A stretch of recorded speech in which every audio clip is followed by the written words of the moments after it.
But I just want to know, are we doing monkey business with our money?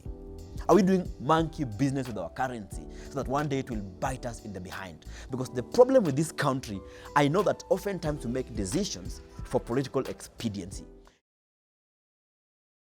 I'm not an economist, neither do I have a financial background, but as a Kenyan, I have a couple of questions, It's very interesting that if you look at the global prices, that the US dollar is gaining enormously against other major currencies. Let me just check quite a bit one, like, for example.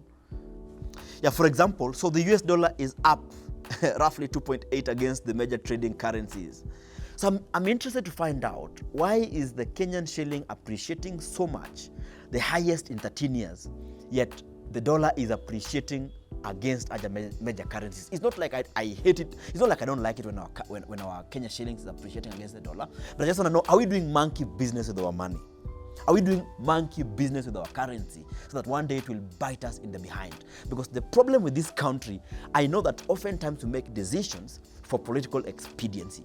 Instead of making decisions that are sound, we make decisions that can give us political mileage. I know very well that right now we have borrowed a lot of money from the Eurobond to pay the Eurobond that was due, that was supposed to be paid in June this year. We're supposed to pay $2 billion, but we went and borrowed at one of the highest rates ever, almost 10.8%, so that then we can pay that money. So it's like saying, by the way, I'm going to remove money from this pocket and I'm going to put in this pocket. It is actually bad financial manners, because it reminds me when I used to work for a SACCO in this country, where people would take a consolidated loan to go and offset their loans. So you take one loan and you offset your loan. Of course, it made sense because the SACCO would give you a loan at 12% and you're offsetting a bank loan at 18%. So it makes sense because you're then saving on this interest rate.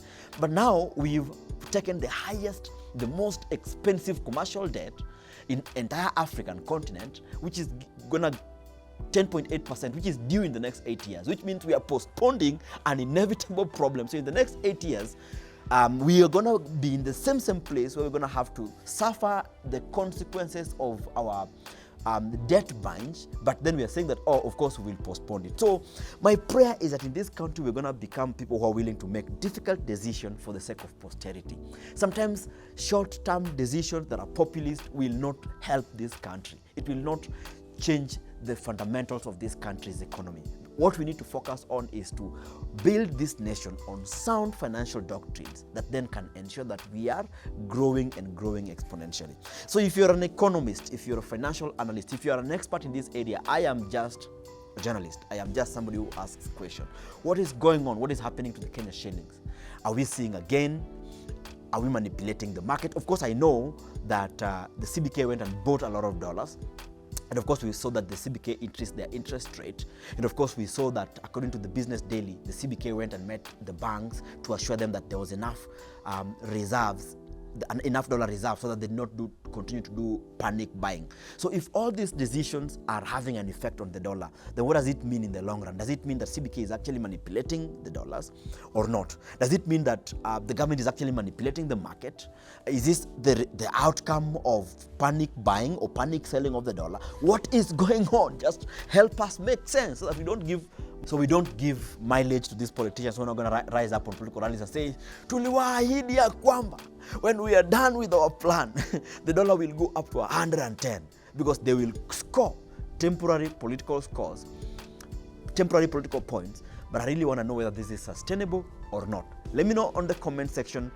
Is it sustainable? Can it work? Or is this just us playing monkey business? Adios, my name is Danny Shodongo, and subscribe, like my content, and let us engage.